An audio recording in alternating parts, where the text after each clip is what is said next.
आइए आज आप सब सुनेंगे षटतिला एकादशी व्रत की कथा। तो बोलिए प्रेम से भगवान विष्णु की जय, माता लक्ष्मी की जय। एक समय दालभ्य जी ने प्रजापति ब्रह्मा जी के पुत्र पुलस्त जी से प्रश्न किया कि हे प्रभु, क्या कोई ऐसी भी शक्ति या उपाय है कि जिसके करने से ब्रह्म हत्या करने इत्यादि के कुटिल कर्मों के पापों से मनुष्य सरलता पूर्वक छूट जाए? भगवान, यदि सचमुच ही कोई ऐसा उपाय है तो आप कृपा कर मुझसे कहिए, मेरी सुनने की बहुत ही इच्छा है। पुलस्त जी ने कहा कि हे महाभाग, तुम धन्य हो जो संसार के उपकारार्थ इस प्रकार का प्रश्न किया है।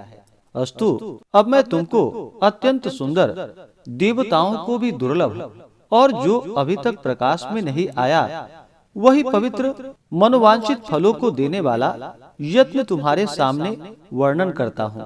तुम सावधान होकर सुनो। माघ मास के आरंभ होते ही नित्य कर्मों से निवृत्त हो स्नान आदि कर अपने आप को अत्यंत शुद्ध व पवित्र कर, अपने मन और आत्मा को शुद्ध कर, अपने इंद्रियों को भी दमन करे और काम, क्रोध, अभिमान, ईर्ष्या, पिशूनता इत्यादि को त्याग कर भगवान का स्मरण करता हुआ पुष्य नक्षत्र में गोमय यानी कि गोबर को एकत्रित कर उसमें तिल एवं कपास मिला हुआ कंडे पाथे और उनसे नित्य प्रति 108 हवन किया करे। इस प्रकार जब माघ कृष्ण दशमी का दिन आवे, पूर्वाषाढ़ा नक्षत्र हो अथवा मूल नक्षत्र हो, उसमें नियम पूर्वक मन को शुद्ध कर भगवान का पूजन कर और एकादशी के दिन एकादशी का व्रत करके रात्रि में कृष्ण नाम का संकीर्तन करते हुए जागरण करे और दूसरे दिन द्वादशी को भी स्नान कर विधिवत भगवान श्री कृष्ण का चंदन, अगर, कपूर और फूल मालाओं द्वारा श्रद्धा पूर्वक पूजन करके नैवेद्य में खिचड़ी अर्पण करे और खिचड़ी से व्रत का पारण करे तथा भगवान के नाम की स्तुति करता हुआ तिल, गुड़, कुम्हड़ा, नारियल और सीताफल इत्यादि कृष्णार्पण करके ब्राह्मणों को देवे एवं उनकी स्तुति करे। हे कृष्ण, आप आर्तहरण, असरण, शरण दीनों का प्रतिपालन करने वाले तथा अधर्मी का उद्धार करने वाले हैं। हे नाथ, हम संसार सागर में डूब रहे हैं। हे पुंडरीकाक्ष भगवान, भव भय भंजन, हमारी रक्षा कीजिए। फिर श्री कृष्ण अर्पण कर ब्राह्मणों को जल से भरे हुए घड़ों का दान करे, छाता एवं जूता इत्यादि देवे। तिल स्नान कार्य एवं भोजन में अत्यंत ही शुद्ध और पवित्र होकर करे। तिल दान करने वाले को तिल के एक खेत में जितना तिल उत्पन्न होता है उतने वर्ष पर्यंत स्वर्ग में निवास करने को मिलता है। अस्तु, तिल स्नान, तिल का उपटन, तिल का भोजन और तिल का दान यथाशक्ति अवश्य ही करनी चाहिए।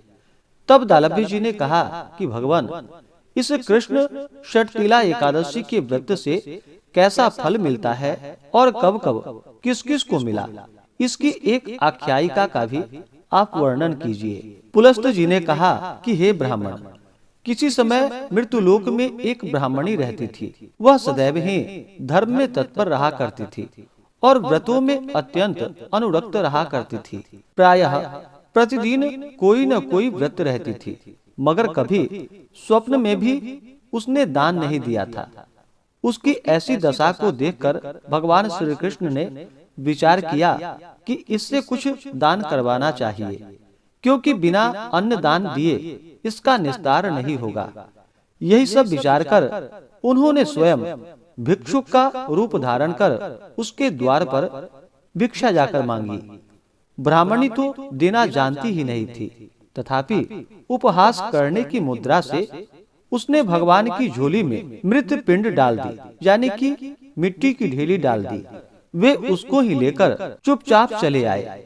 कुछ दिनों बाद जब वह तापसी ब्राह्मणी इस लोक को छोड़कर परलोक सिधारी, तो उसी मृत पिंड के प्रभाव से उसे एक सूना भवन रहने को मिला। यह तमाशा देखकर वह चकराई और दौड़ती हुई भगवान श्री कृष्ण के समीप गई और कहा कि हे भगवान, यह क्या व्यापार है कि मैंने जन्म भर व्रत और तप कर आपकी आराधना की और आपकी सेवा में यथाशक्य कोई भी कसर नहीं होने दी। फिर यहाँ पर मेरा यह घर सर्व वस्तुओं से विहीन क्यों है? भगवान श्री कृष्ण ने कहा, तुम अपने घर जाकर अपना किवाड़ बंद करके बैठो।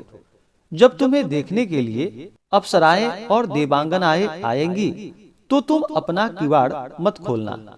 जब वे किवाड़ खोलने के लिए कहें तब तुम उनसे कहना कि यदि आप लोग मुझे षटतिला एकादशी का विधान, पुण्य और फल सुनाइए तो मैं दरवाजा खोल दूंगी। भगवान श्री कृष्ण के ऐसे वाक्य को सुनकर वह सुंदरी अपने मकान में आकर उसने सब द्वार बंद कर दिए और चिंताकुल होकर बैठ गई।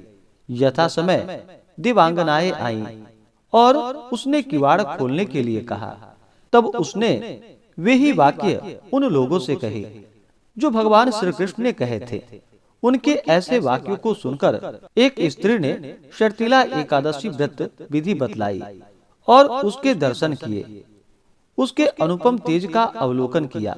उस स्त्री ने भी देवांगनाओं के उपदेश के अनुसार षटतिला एकादशी का व्रत विधिवत धारण कर धन धान्य आदि से संयुक्त गृह को प्राप्त किया। इसलिए इस षटतिला एकादशी व्रत के साथ साथ तिल और वस्त्र का दान अवश्य ही करने चाहिए। इस प्रकार षटतिला एकादशी का व्रत धारण करने वाले के जन्म जन्मांतरों के पाप नष्ट होकर स्वर्ग में अत्यंत ही आनंददायी सामानों से परिपूर्ण गृह प्राप्त होता है तथा दुर्भाग्यता, दीनता और दरिद्रता का नाश हो जाता है। तो बोलिए प्रेम से भगवान विष्णु की जय, माता लक्ष्मी की जय। ऐसे ही ज्ञान वर्धक जानकारियाँ प्राप्त करते रहने के लिए चैनल पे अगर आप पहली बार आए हैं तो चैनल को लाल बटन दबा करके सब्सक्राइब करें, साथ में बेल आइकन घंटी को दबाएं ताकि आने वाली वीडियो का नोटिफिकेशन आपको समय से मिलता रहे।